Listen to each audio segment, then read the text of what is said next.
Fire arrows, invented by the Chinese more than 20 centuries ago, were the first ballistic missiles on the planet. In the 18th century, rockets were widely used by standing armies. During the Second World War, the Soviets used the same type of rockets as launchers.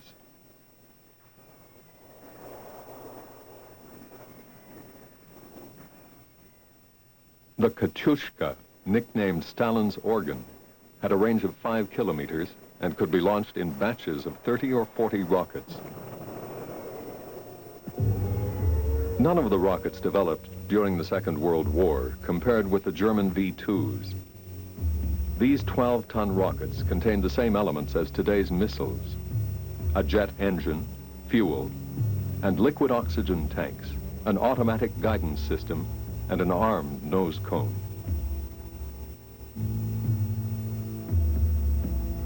In 1937, the German army built a large testing center in Peenemünde on the shores of the Baltic Sea, with Werner von Braun as its technical director. The final plans for the V-2 had been completed even before the war had broken out, and the first prototypes were flown in 1942. In the fall of 1944, the first flying bombs bombarded London and the south of England. More than 1,500 V-2s were dropped by the time the war ended.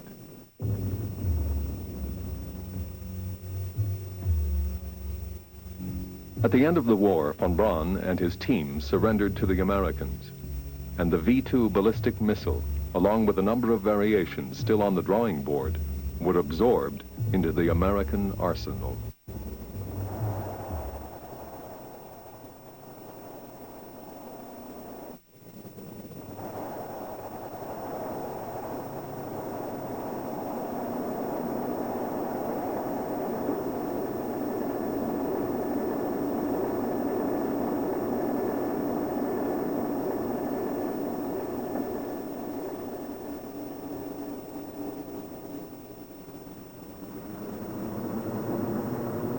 On August 6, 1945, a single bomb leveled Hiroshima, and the world tripped into the atomic era.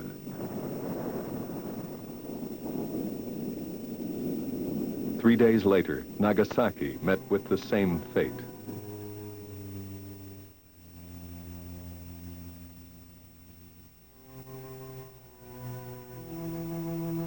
Five days later, Japan surrendered. It had been crushed by a weapon conceived by scientists who were working hand in hand with the military.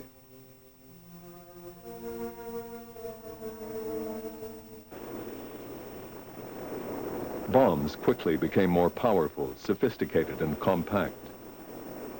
Soon, these bombs were being launched on rockets whose range and power were constantly increasing. After two intermediate-range missiles, Jupiter and Redstone, were developed, the Atlas program was introduced in 1954. Its objective was to build long-range missiles which could fly more than 15,000 kilometers. The first Atlas was operational by 1960. Like the Jupiter and Redstone, the Atlas rocket used a blend of kerosene and liquid oxygen, and could only be fueled minutes before takeoff. 2, 1, fire. New rockets, such as the Titan II, were designed so a very stable blend of fuels could be used and permanently stored in the rocket's tanks.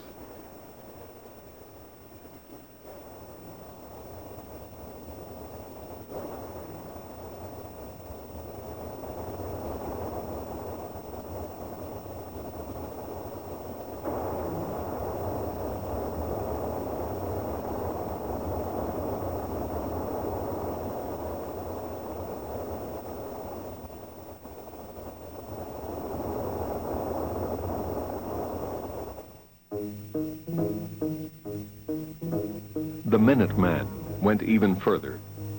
It used solid fuels, which didn't have to be handled and could be ignited immediately.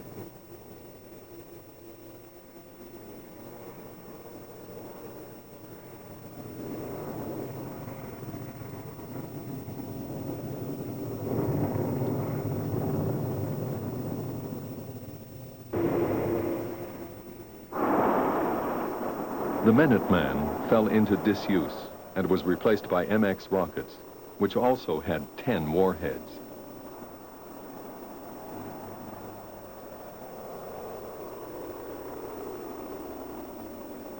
These rockets are so accurate, they can come within a few hundred meters of their predetermined target, even after traveling several thousand kilometers. Other components of the American nuclear arsenal are equally accurate.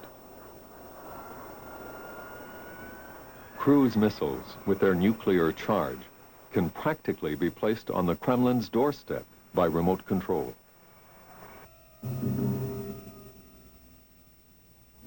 The Soviet nuclear strike force has been developed along lines similar to the Americans.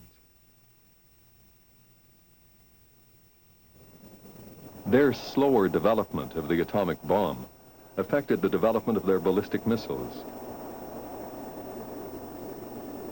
Less sophisticated than American bombs, Soviet warheads were heavier and required more powerful launchers.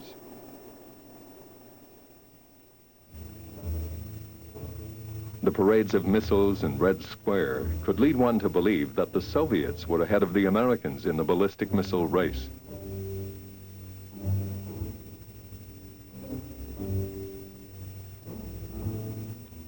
Experts now agree, however, that Soviet nuclear missiles only began to catch up with the Americans at the beginning of the 70s.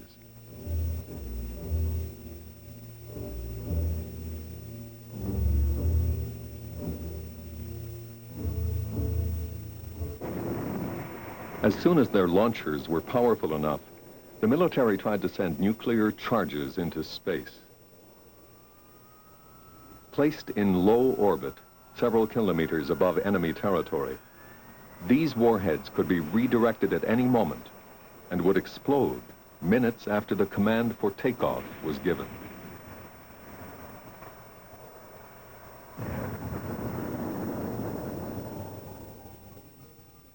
Fortunately, such madness has been avoided. In 1967, all the countries signed an international treaty limiting the use of space to peaceful endeavors. The treaty forbids the placing of offensive weapons in space.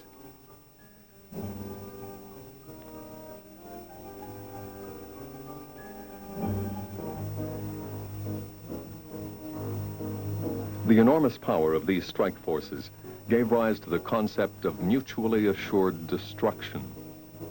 According to this theory, peace is maintained only because conflict would destroy all the parties involved. Such a strategy may seem cynical and extremely expensive. It does, however, guarantee a level of stability or peace by limiting the threat of the apocalypse.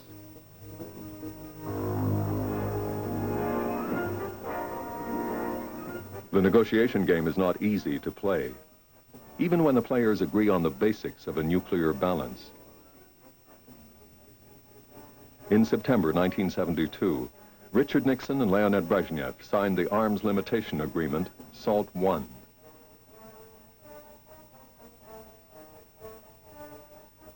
It limited the deployment and testing of new intercontinental missiles for a period of 5 years.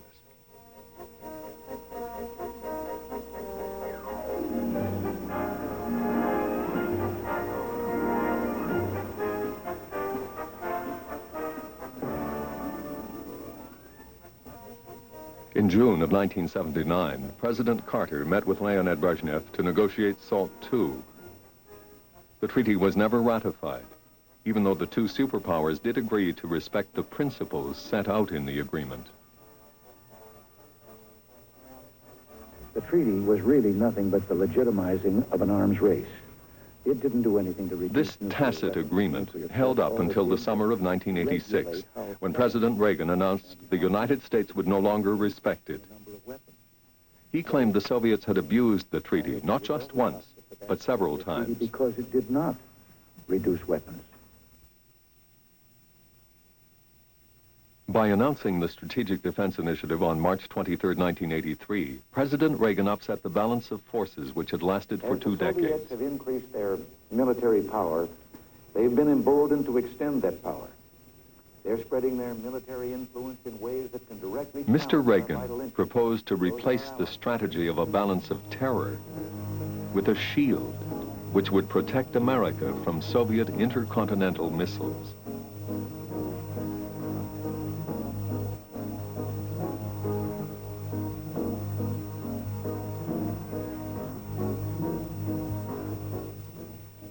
This approach is incompatible with the spirit of every treaty the superpowers negotiated during the last 20 years. SDI set the limits for the discussions between Reagan and Gorbachev in Geneva in 1985 and in Reykjavik in 1986.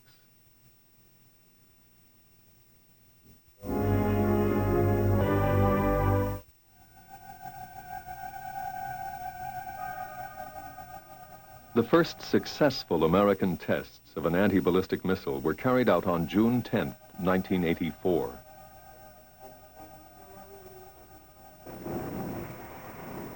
A Minuteman, without a nuclear warhead, was launched westward from the Vandenberg base in California.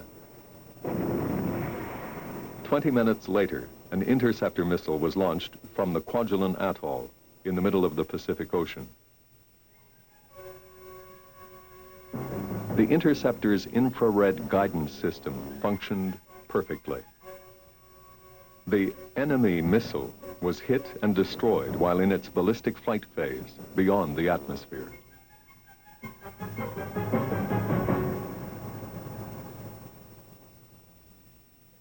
No matter which system of interceptors is in place, they must work extremely quickly.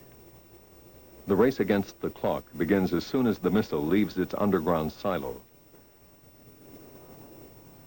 The booster rocket accelerates when its first 3 stages are ignited, one after the other. The rocket is very vulnerable during this first phase, since it's so easy to pinpoint. The rocket and its nuclear warheads can be destroyed with one shot. This phase lasts only 3 or 4 minutes and less than 100 seconds with the new generation rockets.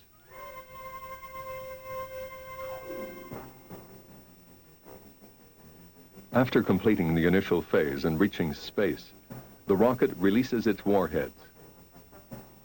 No matter how many nuclear warheads each missile carries, it fills the sky with a minimum of 100 decoys, which make interception in the extra atmospheric phase more difficult. This phase lasts 10 to 15 minutes. There's scarcely enough time to separate the warheads from the thousands of decoys and to destroy them before they enter the atmosphere. The warheads then plummet toward their target at high speeds, giving the ground-based missiles less than a minute to intercept them.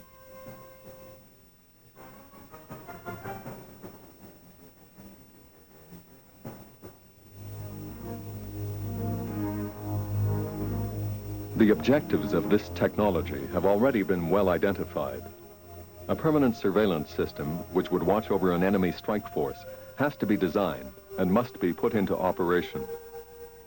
The system would be based in space and would keep an inventory of enemy missiles, detect launchings instantly, and guide the anti-missile weapons to their target with great precision. The satellites would relay instantly any information to a completely new generation of weapons.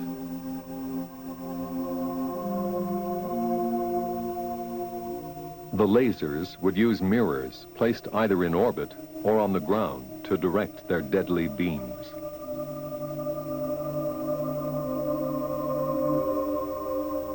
These powerful guns would be backed up by electromagnetic guns, which would launch thousands of conventional weapons toward any nuclear warheads in a ballistic phase.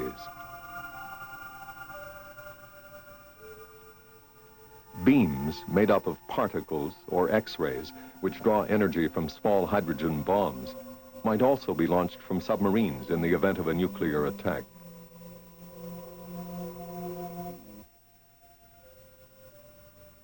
Curiously enough, the Achilles heel of such a space shield is its own vulnerability. It's increasingly obvious any major conflict between the two superpowers would begin with the destruction of each other's satellites.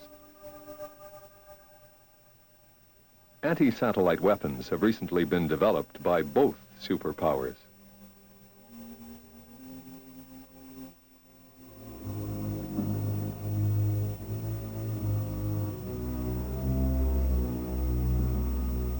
The Soviets' anti-satellite weapon is an SS-9 intercontinental missile.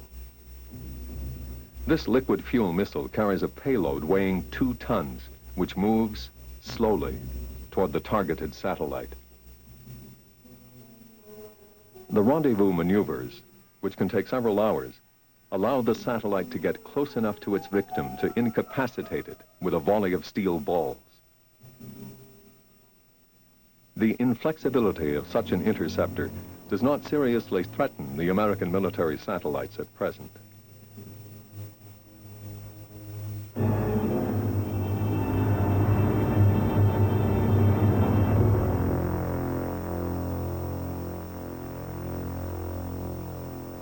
Over the last 10 years or so, the Americans have been developing a completely different anti-satellite weapon. A small 2-stage rocket. It's launched into space from an F-15 fighter aircraft.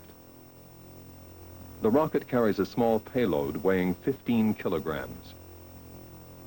The capsule contains 8 telescopes, which can detect the infrared radiation of the target and determine the point of contact. Again, it is the collision of the two machines which destroys the target. The advantage of the American system is that it's cheaper and more versatile than its Soviet counterpart. The American anti-satellite missile was tested several times since January of 1984. It functioned adequately and can be considered operational.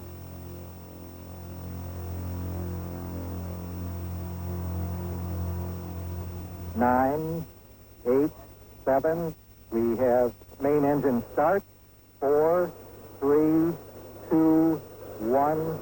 Ignition and liftoff. Liftoff of Discovery, the first flight totally dedicated to Department of Defense mission. And it's cleared the tower. Tower clear. The vehicle now turning around to the proper azimuth. Go down track on this flight. The Space Shuttle Discovery completed its first exclusively military operation in January 1985.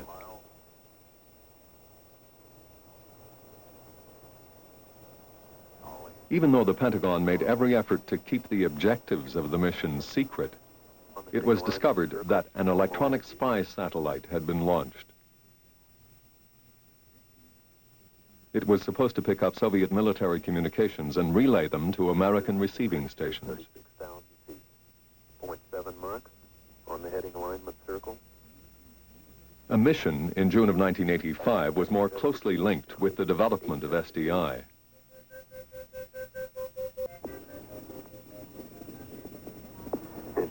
The Challenger accident in January 1986 seriously hindered the completion of the project, which was to have been carried out over 10 or more missions. 1 minute 15 seconds, velocity 2,900 feet per second, altitude 9 nautical. Down to only 3 vehicles. The American shuttle fleet had a great deal of trouble meeting the deadlines set by the military. The shuttle, however, is essential to the SDI program.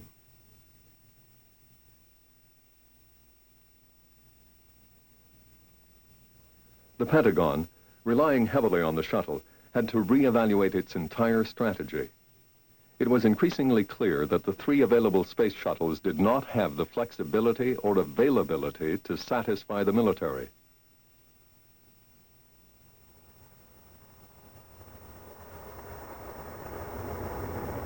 To avoid being at the mercy of the shuttle, the Pentagon ordered a new series of conventional launchers. These launchers will be used on missions where passengers are not essential.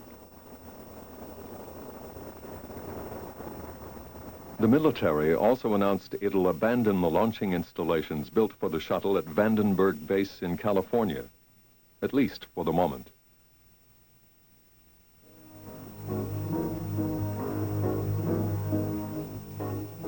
As for President Reagan's Strategic Defense Initiative, it's difficult to predict whether it will survive its inventors. The obstacles facing the defense system are neither military nor strategic, but technological.